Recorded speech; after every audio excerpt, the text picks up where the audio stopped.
Welcome to a place where hearts unwind, infinite threads that gently bind, love and compassion in every line. Together we rise through space and time. Welcome back to Infinite Threads. I'm your host, Bob. There's a moment, sometimes quiet, sometimes unexpected, when you begin to realize that what you're carrying isn't just there because it stayed. It's there because you held on to it. Not consciously, not in a way where you decided I'm going to keep this, but in the way a hand tightens around something when it's afraid to lose it. Because as strange as it sounds, we don't just hold on to pain because we can't let it go. Sometimes we hold on to it because it feels like we should. Because letting it go feels like something else would be lost along with it. Something important. Something that mattered. There are wounds that come with a kind of silent agreement attached to them. If I let this go, then what happened doesn't matter as much. If I soften this, then maybe I'm saying it was okay. If I release this, then maybe I'm losing the truth of what I went through.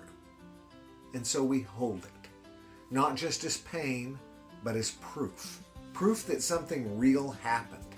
Proof that it had weight, and proof that it left a mark. And in that way, the pain becomes more than a feeling. It becomes a kind of witness, a way of saying, this mattered. And it did. Whatever it was, however it happened, however deeply it cut, it mattered. And nothing about letting go changes that truth. But when pain becomes the only witness, we begin to carry it differently. Not just as something that we experienced, but as something we feel responsible to protect. And that's where it gets complicated. Because now, letting go doesn't feel like relief. It feels like betrayal. Not of the person who hurt us, but of ourselves, of the version of us that lived through it, the part that endured it, the part that didn't get what it needed in that moment. So we hold on to it, almost like we're standing guard, making sure it isn't dismissed, making sure it isn't forgotten, making sure it isn't minimized. And there's something deeply human in that, something protective, something honest, because no one wants their pain to be erased.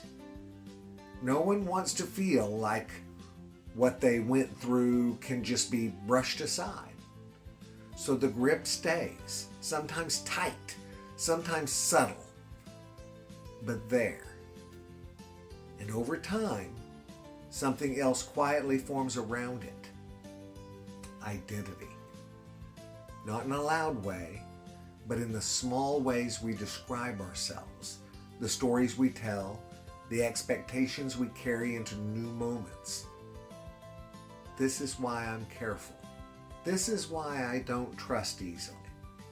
This is why I keep my distance. And none of those things, guys, are wrong. They're understandable. They make sense. But they also begin to shape the way we move. Long after the original moment has passed. And maybe there's a quiet question underneath all of this, one that doesn't come with pressure, just curiosity. What are you holding on to? And why? Not to judge it and not to challenge it, just to see it clearly. Because when something stays unnamed, it stays unquestioned. And when it stays unquestioned, it keeps its place without ever being seen in the light. And maybe there's something worth noticing here. Not something to change, just something to gently consider.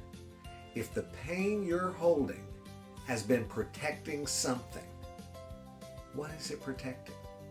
A truth? A memory? A part of you that needed to be seen? And if that's the case, then maybe what you're holding on to isn't just the pain. Maybe it's the meaning attached to it. And that meaning matters. It deserves to be seen. It deserves to be acknowledged without being taken away. Because this isn't about letting go. Not yet. This is about understanding why the grip is there in the first place. Because when you understand the grip, something begins to soften. Not release, not change, just a quiet shift from holding without knowing why to holding with awareness. It's what we talk about all the time, awareness. And something that's where everything begins. That's where everything begins. If this stirred something in you guys, you're not alone. And if you feel like continuing this quiet exploration, there's more waiting for you. You can find Infinite Threads on Substack or wherever you listen to podcasts. Just come as you are. That's always enough. I love you guys very, very, very much. You know what I need. I need you to go out there and pass that on, okay? Later, Gators. Bye-bye.